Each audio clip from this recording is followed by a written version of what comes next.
नमस्कार दोस्तों, एम्प्लॉयज़ की पाठशाला पर आपका स्वागत है। साथियों, बड़ी खुशखबरी आ रही है 8वें वेतन आयोग को लेकर। अभी अभी यहाँ पर देखिए अनाउंस हुआ है कि 8वें वेतन आयोग जो है उसका गठन यहाँ पर कर दिया गया है। इसमें जो भी मेंबर्स हैं और जो चेयरमैन हैं उसका यहाँ पर अनाउंसमेंट किया गया है माननीय रेलवे मंत्री जी के द्वारा। तो चलिए यहाँ पर देखते हैं, और ऑफिशियल सर्कुलर है वो भी इसका जारी हो चुका है। कब से ये लागू यहाँ पर होगा, तो चलिए पूरा अपडेट यहाँ पर देखते हैं। तो चलिए शुरू करते हैं आज के तो यहाँ पर आप देख सकते हैं ये वित्त मंत्रालय की तरफ से ये प्रेस रिलीज यहाँ पर जारी किया गया है, जहाँ पर आप देख सकते हैं केंद्रीय मंत्रिमंडल ने 8वें केंद्रीय वेतन आयोग के विचारार्थ विषयों को स्वीकृति दी। यानी कि यहाँ पर जो सेंट्रल पे कमीशन आने वाला है उसके विचारार्थ विषयों के लिए स्वीकृति, यानी कि आप देखेंगे तो वेतन आयोग का गठन हो चुका है। अब इसकी रिपोर्ट्स वगैरह पूरी यहाँ पर जारी होगी कि क्या क्या इंप्लीमेंटेशन यहाँ पर किया जाना चाहिए। पिछली बार आपने देखा होगा 7वां वेतन आयोग आया था, उसमें लगभग 75 to 80 पेज की पूरी रिपोर्ट यहाँ पर जारी की गई थी। तो पूरा यहाँ पर जारी होगा टर्म्स ऑफ रिप्रेजेंटेशन, यानी कि टीओआर यहाँ पर जो है जारी किया जाएगा पूरा, कि क्या क्या इंप्लीमेंट होंगे, कौन कौन से अलाउंसेस हैं वो बढ़ाए जाएंगे, कैसे कैसे बढ़ाए जाएंगे। जैसे आपने देखा कि जो 7वां वेतन आयोग था उसमें क्या क्या चीज़ें लिखी गई थी, जैसे कि 25% डीए जैसे बढ़ जाएगा, तो जैसे 50% बढ़ जाएगा तो क्या क्या बदलाव किया जाना चाहिए।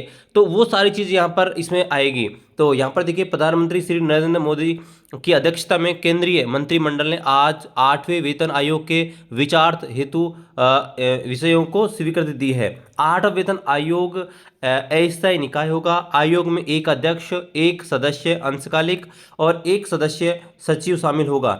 यह गठन अपनी तारीख के 18 महीने के अंदर अपनी अनुशंसाएं देगा। यानी कि दोस्तों यहाँ पर आप देखेंगे टर्म्स ऑफ प्रेजेंट रिप्रेजेंटेशन है वो यहाँ पर आप देखेंगे तो 18 महीने के अंदर रिपोर्ट्स यहाँ पर आएंगी। यानी कि तकरीबन ये टाइम दिया गया है 18 महीने का, यानी कि अगर 18 महीने आप ऐड करेंगे तो इस हिसाब से ये 2027 मिड तक यहाँ पर आप देखेंगे, मिड 27 तक ये रिपोर्ट्स यहाँ पर आएंगी।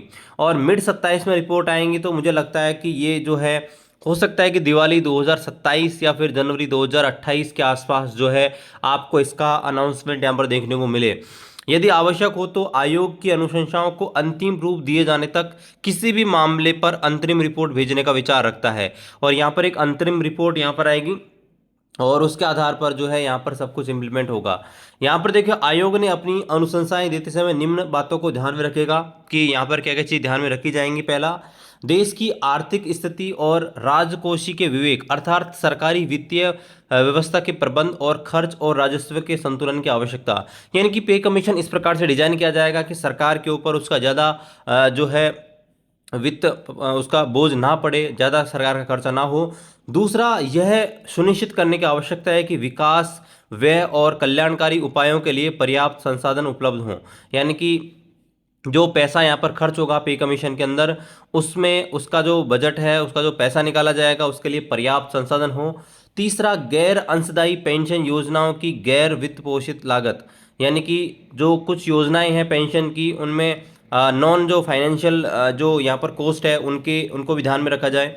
आगे, राज्य सरकारों को वित्तीय स्थिति पर अनुशंसाओं का संभावित प्रभाव, जो आमतौर पर कुछ संशोधन के साथ अनुशंसाओं को स्वीकार करते हैं। यानी कि मान लीजिए कोई जो राज्य सरकार है अगर वो भी पे कमीशन लाना चाहती है तो उस पर भी क्या इफेक्ट उसके पड़ेंगे उसकी वित्तीय स्थिति पर, उसको भी ध्यान में रखा जाए। केंद्रीय सार्वजनिक क्षेत्र उपक्रमों और निजी क्षेत्र के कर्मचारियों के लिए उपलब्ध प्रचलित परिश्रमिक संरचना लाभ और स्थितियाँ। और यहाँ पर देखिए जो भी यहाँ पर पारिश्रमिक संरचना है, अलग अलग जो ग्रेड बनाए गए हैं उनको भी यहाँ पर ध्यान में रखा जाए। 1800 ग्रेड, 1900 ग्रेड हो सकता है, उसमें बदलाव यहाँ पर किया जाना चाहिए। यहाँ पर देखिए बताया गया है कि जो 8वां वेतन आयोग है वो समय समय पर हर 10 साल में यहाँ पर जो है लागू किया जाता है। 1/1/2026 से लागू किया जाना अपेक्षित है। और इस हिसाब से आप देखेंगे तो लागू हो जाना चाहिए 1/1/2026 को। लेकिन 18 महीने में अगर ये रिपोर्ट देगा, देखिए मैक्सिमम अगर 18 महीने लगाए जाएँ तो फिर ये जैसे मैंने आपको बताया मिड 2027 के आसपास यहाँ पर जा रहा है।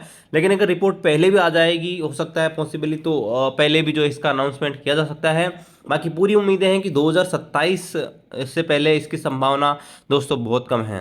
सरकार ने जनवरी 2025 में आपको पता होगा कि 8वें वेतन आयोग के गठन की घोषणा की है ताकि केंद्र सरकारी कर्मचारियों के वेतन और अन्य लाभों में बदलाव की जांच और इस संबंधी अनुशंसा की जा सके।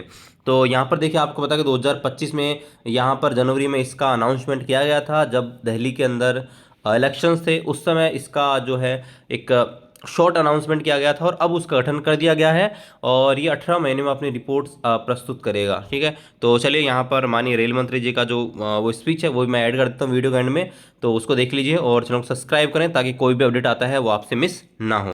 बहुत अच्छा है। आज साथियों सबसे पहले बड़ा फैसला लिया गया, 8th पे कमीशन को आज माननीय प्रधानमंत्री जी ने अप्रूव किया। 8th पे कमीशन का कॉम्पोजिशन और उसमें क्या टर्म्स ऑफ रेफरेंस रहेंगे, कितना टाइम पीरियड रहेगा, वो सारा आज अप्रूवल हुआ और ये बहुत बड़ा महत्वपूर्ण फैसला है। आपको पता है कि अभी हाल ही में जनवरी में ही इन प्रिंसिपल अप्रूवल हुआ था कि किस तरह से 8th पे कमीशन का फॉर्मेशन किया जाए और इतने कम समय में 8th सेंट्रल पे कमीशन का गठन भी कर दिया गया। इसके लिए काफी बड़ा कंसल्टेशन होता है। कई मंत्रालय जिनमें बड़ी संख्या में सरकारी कर्मचारी हैं सेंट्रल गवर्नमेंट के, डिफेंस हो गया, होम हो गया, रेलवे हो गया, और डीओपीटी के माध्यम से जो जॉइंट कंसल्टेटिव मैकेनिज्म है सभी यूनियंस का, सभी फेडरेशंस का, उस जेसीएम के साथ भी डिटेल्ड कंसल्टेशन होता है। इन सब कंसल्टेशंस के बाद में ये टर्म्स ऑफ रेफरेंस फॉर्मेशन किया गया है। तो ये बहुत ही एक इम्पॉर्टेंट टाइमली एक्शन ले लिया गया है और करीब 50 लाख सेंट्रल गवर्नमेंट के एम्प्लॉयज़ हैं। कई राज्य सरकारों के साथ भी इसमें कंसल्टेशन किया गया और करीब करीब सभी राज्य सरकारों ने इसमें सहयोग दिया है। 18 मंथ्स के अंदर ये रिपोर्ट आएगी इसकी 8th पे कमीशन की। जस्टिस रंजना प्रकाश देसाई को इसका चेयरपर्सन बनाया गया। आप सब जानते ही हैं जस्टिस देसाई को, हमारे प्रेस काउंसिल ऑफ इंडिया की चेयरपर्सन है और बहुत ही अच्छा उनका एक long history of public service है। So she will be heading the 8th pay commission. Professor Pulak Ghosh from Bangalore, I M, and Mr. Pankaj Jain, who is Secretary Petroleum and